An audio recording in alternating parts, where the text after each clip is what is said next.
Sebagai pimpinan, saya berpesan, sekaligus meneruskan pesan Bapak Kapolri. Berhati-hatilah saudara dalam melaksanakan tugas.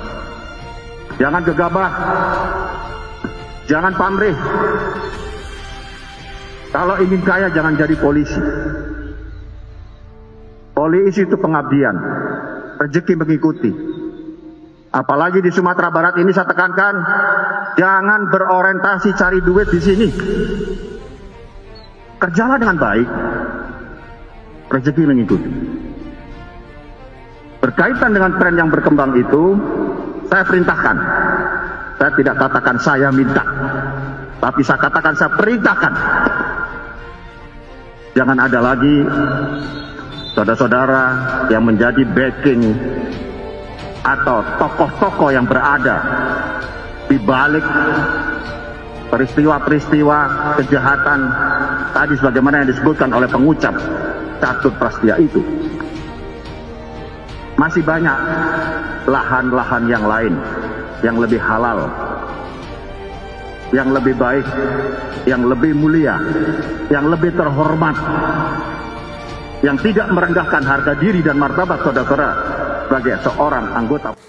Penangkapan terhadap Irjen Teddy Minahasa Putra yang sebelumnya menjabat sebagai Kapolda Sumatera Barat dan tengah dimutasi untuk menjadi Kapolda Jawa Timur dikabarkan bersamaan dengan hari Presiden Joko Widodo memanggil seluruh Kapolres dan Kapolda se-Indonesia di Istana Negara. Diduga dalam penangkapan itu Irjen Pol Teddy Minahasa meminta barang bukti seberat 10 kg kepada seorang Kapolres.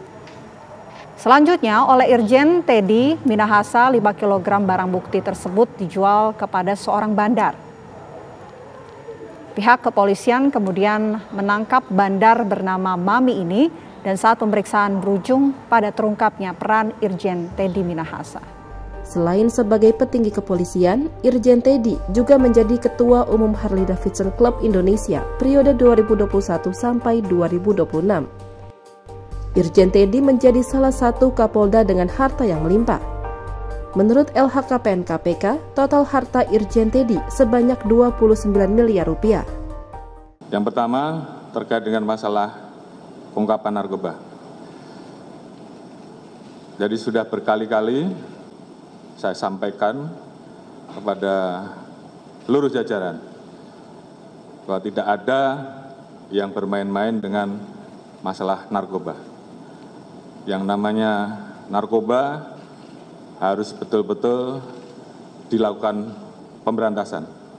Dan saya sudah sampaikan bahwa siapapun yang terlibat, tidak peduli pangkatnya apa, jabatannya apa, pasti kita tidak gas.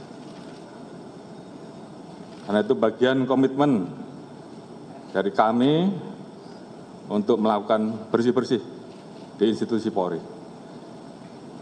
Dan ini sudah sering saya sampaikan di setiap arahan-arahan saya.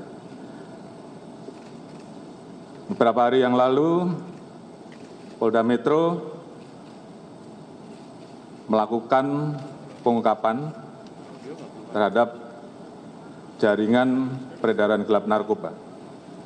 Berawal dari laporan masyarakat, kemudian saat itu berhasil diamankan 3 orang dari masyarakat sipil. Kemudian dilakukan pengembangan, ternyata mengarah dan melibatkan anggota polisi berpangkat Bribka dan juga anggota polisi berpangkat Kompol, jabatan Kapolsek. Atas dasar tersebut, saya minta untuk terus dikembangkan dan kemudian berkembang pada seorang pengedar dan kemudian mengarah kepada personil oknum anggota Polri yang berpangkat AKBP, mantan Kapolres Bukit Tinggi.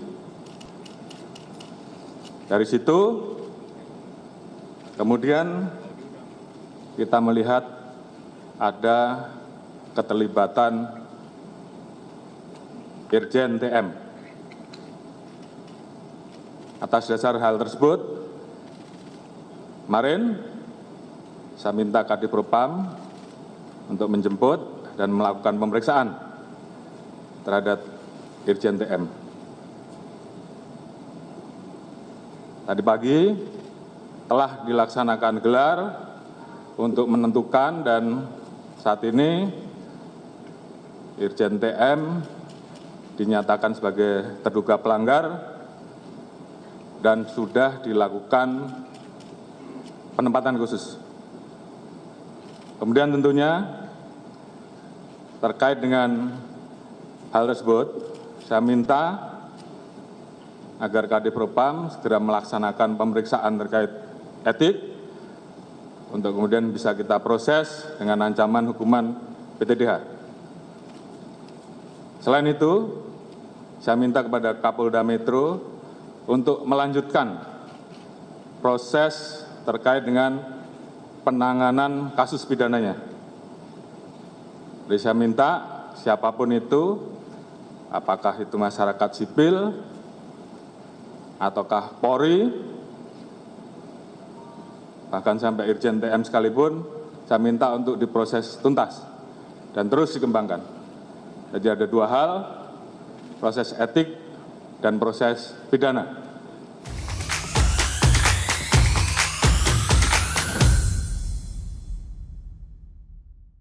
Tertangkapnya seorang perwira tinggi dalam kasus narkoba membuat wajah kepolisian menjadi tercoreng lagi. Setelah kasus Sambo, kasus strategi kemanusiaan Stadion Kanjuruhan, kemudian sekarang polisi menghadapi persoalan besar, hancurnya peradaban kepolisian. Ketika moralitas publik tidak dijadikan cara berpikir bertindak bernalar, ketika harta menjadi satu-satunya tujuan untuk mencapai kebahagiaan, maka keserakahan itulah yang menyebabkan orang menggalakkan segala cara. Peristiwa ini memang di satu sisi mencoreng wajah kepolisian, tapi di sisi lain kasus ini juga ingin menunjukkan apa yang dikatakan Kapolri, akan menindak tegas siapapun mereka yang menyalahgunakan kekuasaan, baik mengedarkan narkoba, membuat narkoba dan perjudian, maka akan diproses dan ditangkap. Dan ini menunjukkan moralitas kepolisian akan dipulihkan dan ditegakkan. Belajar dari kasus ini, kita belajar refleksi tentang apa artinya harta milik itu. Harta milik bukan satu-satunya tujuan untuk memperoleh kebahagiaan. Harta milik dan kekayaan itu tidak abadi. Maka seorang filsuf yang bernama Plato, murid dari Aristoteles, mengatakan harta milik itu sifatnya sementara. Maka kebahagiaan bukan semata-mata orang memiliki kekayaan, harta milik.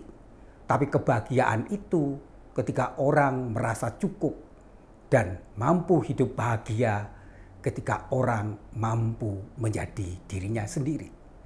Problem kita adalah ketika kemapanan, kemewahan, gaya hidup, hedonisme menjadi model dalam hal hidup berelasi, maka kita melihat kehancuran moralitas publik itu. Kita diingatkan kembali akan sosok Pak Hugeng. Yang dikatakan Gus Dur, ada 3 polisi jujur, patung polisi, polisi tidur, dan Pak Hugeng. Pak Hugeng adalah polisi yang punya integritas, yang memiliki surah hati, dan melihat kekayaan ketika memiliki harga diri. Maka Pak Hugeng tidak mau harga dirinya hanya dinilai dengan yang material. Maka bagi Pak Hugeng, harta milik itu sifatnya hanyalah sementara. Tetapi nama baik, keharuman, martabat kepolisian adalah segala-galanya. Apa yang dikatakan Plato menjadi kebenaran. Ketika seseorang hanya mengejar kekayaan, maka dia masuk dalam perangkap keserakahan. Dan buah dari keserakahan itu adalah manusia kehilangan kemanusiaannya. Belajar dari peristiwa ini, kita diingatkan oleh Eric Fromm tentang seni menyinta. Menyinta adalah pemberian diri. Menyinta akan bahagia kalau kita bisa berbagi satu dengan yang lain, ketika kita tidak terikat dengan harta milik. Saatnya kewibawaan kepolisian dikembalikan lagi. Citra polisi harus dikembalikan kepada semangat. Dia harus memiliki yang disebut logos, pengetahuan akan baik dan buruk. Dia harus memiliki pengetahuan moralitas publik. Maka seorang polisi yang bermoral adalah polisi yang punya integritas, yang jujur, yang tidak mudah disuap, tetapi memiliki suara hati. Maka polisi harus memiliki yang disebut patos, yaitu merasakan derita orang lain bagian deritanya, yang berempati pada mereka yang kecil dan lemah. Maka polisi adalah pelayan publik. Maka itulah yang harus menjadi etos dari kepolisian. Semoga peristiwa penangkapan seorang perwira tinggi yang mengedar narkoba menjadi peristiwa penanda bahwa saatnya keadaban polisi harus dipulihkan segera.